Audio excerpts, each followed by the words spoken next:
Photography और videography का बहुत शौक था। अरे यार, इस 2 कौड़ी के फोन से एक भी फोटो अच्छी नहीं आती है। तभी वहाँ मीना की माँ पल्लवी आती है। अरे बेटा पल्लवी, फोटो ही खींचती रहोगी या खाना भी खाओगी? अरे माँ, मैंने आपसे कितनी बार कहा है कि मुझे एक कैमरा दिलवा दो, लेकिन आप तो मेरी सुनने को ही तैयार नहीं है। बेटा, तेरा एक कैमरा का दाम भी तो 10 कैमरे के बराबर है। अरे माँ, आपकी एक ही तो बेटी है और आप उसे एक कैमरा नहीं दिलवा सकती हो। अगर आप मुझे कैमरा नहीं दिलवाओगी तो मैं खाना भी नहीं खाऊंगी।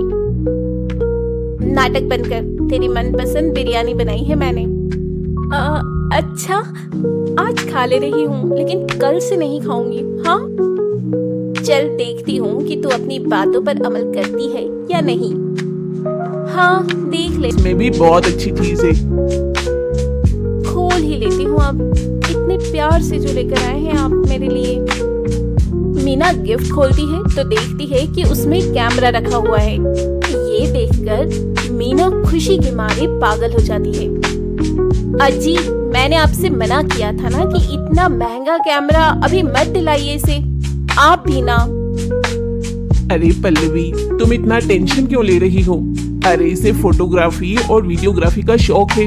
अगर हम इसके शौक पूरे नहीं करेंगे तो कौन करेगा? Yes papa, you are the great. आप तो मुझे बहुत अच्छे से समझते हैं। उफ भगवान, ये दोनों बाप बेटी का क्या करूं मैं। हाँ माँ, आप बैठो, मैं पापा के लिए खाना लगाती हूँ। देखा, आपसे कैमरा मिल गया तो खाना भी लगा रही है अब। अरे कोई बात नहीं, अभी इतनी बड़ी बेटी भी नहीं हुई है हमारी, बच्ची ही तो है।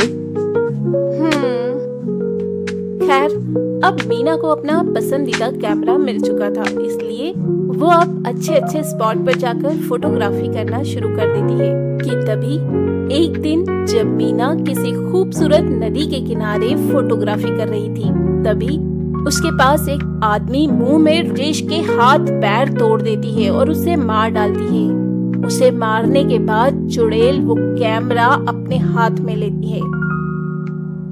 रुक, ऐसे ही रहना, अब तेरी एक फोटो खींचती हूँ। और चुड़ैल अपने कैमरे से राजेश की लाश की फोटो खींचती है और बहुत खुश होती है।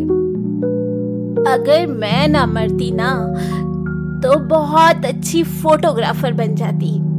वाह मीना, तेरी फोटोग्राफी का तो कोई जवाब नहीं। सोच रही हूँ अब से मैं बुरे लोगों को ऐसे ही मारूंगी और उनकी ऐसे ही तस्वीर लूंगी। इस काम में तो बड़ा मजा आने वाला है मीना। लेकिन दूसरा वाला आदमी कहाँ है? पहले तो उसे मारूंगी और सोच रही हूँ कि उसकी खोपड़ी का सूप बनाकर पीऊं। और चुड़ैल अब दीपक को ढूंढने लग जाती है। वहीं शाम को जब दीपक राजेश के पास आता है तो देखता है कि किसी ने राजेश को बहुत बुरी मौत मारा है। नहीं, कहीं ये काम उसी लड़की की आत्मा का तो नहीं है? मुझे भागना होगा यहाँ से। तभी वो वहां से भाग जाता। वहीं दूसरी ओर चुड़ैल एक आदमी की दुकान के पास जाती है। दरअसल वो आदमी मोहल्ले में बासी मिठाइयां बेचता था। इस आदमी की वजह से मेरा बहुत बुरा वाला पेट खराब हो गया था। इसे तो मारना ही पड़ेगा।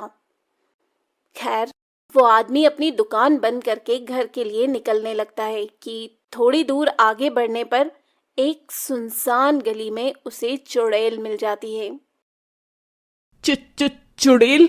वो भी कैमरे वाली? आजकल चुड़ैलों के पास भी कैमरा होता है क्या? और क्या, हम लोग मॉडर्न जमाने के चुड़ैल हैं। हमारे पास सब कुछ होता है।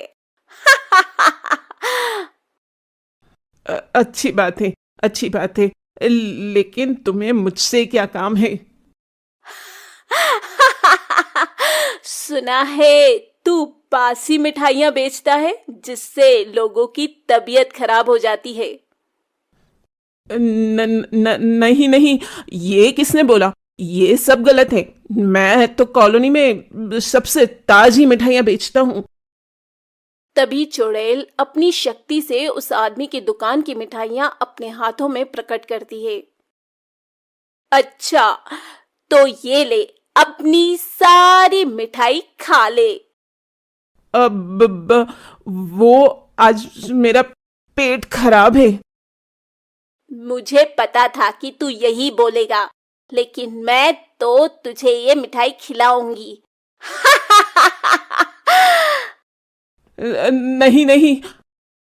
जबरदस्ती उस आदमी के मुंह में मिठाई के डिब्बे को ठूंस देती है, जिससे उस आदमी की मौत हो जाती है। बड़ा आया, मेरा पेट खराब करेगा। गया ना काम से। उसे मारने के बाद चुड़ैल उसकी तस्वीर ले लेती है। मोटा गेंडा कहीं का, इसकी तो फोटो भी अच्छी नहीं आई। इसके बाद चुड़ैल दीपक को ढूंढने लग जाती है, लेकिन फिर भी उसे दीपक का कहीं पता नहीं चलता। आखिर ये दुष्ट दीपक है कहाँ? पता नहीं क्यों मैं अपनी शक्ति से भी उसको देख नहीं पा रही हूँ। लगता है कुछ गड़बड़ है। तब तक मैं अपने नए शिकार को ढूंढती हूँ। ये बोलते बोलते चुड़ैल रास्ते में जा रही थी कि तभी उसे एक आदमी मिल जाता है, जो किसी औरत की चेन छीनकर भाग रहा था। रो मत बेटी, हमें उसकी आत्मा को मुक्ति दिलाना होगा। ठीक है पंडित जी, आप जो कहेंगे हम वही करेंगे। मीरा का एक खूनी है जो अभी तक पकड़ा नहीं गया है। हो सकता है कि उसके पकड़े जाने के बाद उसे मुक्ति मिल जाए। अच्छा पंडित जी। खैर, कुछ दिन बाद इंस्पेक्टर दीपक को पकड़ लेते हैं और उसे पकड़कर उसे हथकड़ियां लगाकर कॉलोनी में ले आते हैं, जहां आज कॉलोनी वाले पूजा करने वाले हैं। बेटा मीना, हमें पता है कि तुम्हारे साथ बहुत गलत हुआ है, लेकिन तुम बेवजह बेकसूरों को मत मारो। और ये देखो, दीपक पकड़ा गया है, हमारे सामने आओ। तभी चुड़ैल वहां पर प्रकट हो जाती है। वो लोग बेकसूर नहीं थे। माना कि वो लोग बेकसूर नहीं थे, लेकिन कानून को अपने हाथ में मत लो मीना। हाँ बेटा, अब तो दीपक भी पकड़ा गया है, ये सब मत कर बेटा। हाँ बेटा, तू तो हमारी प्यारी बिटिया थी ना, तो फिर क्यों नहीं करती है ऐसा? इस तरह सभी लोग उसे बहुत समझाते हैं। ठीक है माँ पापा, मैं अब से किसी को भी नहीं मारूंगी, लेकिन इस दीपक को भी नहीं छोड़ूंगी। अलविदा।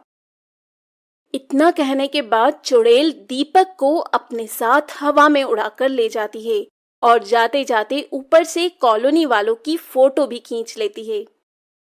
ये फोटो देखकर मैं आप सबको बहुत याद करूंगी। वहीं चुड़ैल दीपक को अपनी दुनिया में ले जाकर उसे क्षण भर में मार देती है और इस तरह चुड़ैल का बदला पूरा हो जाता है।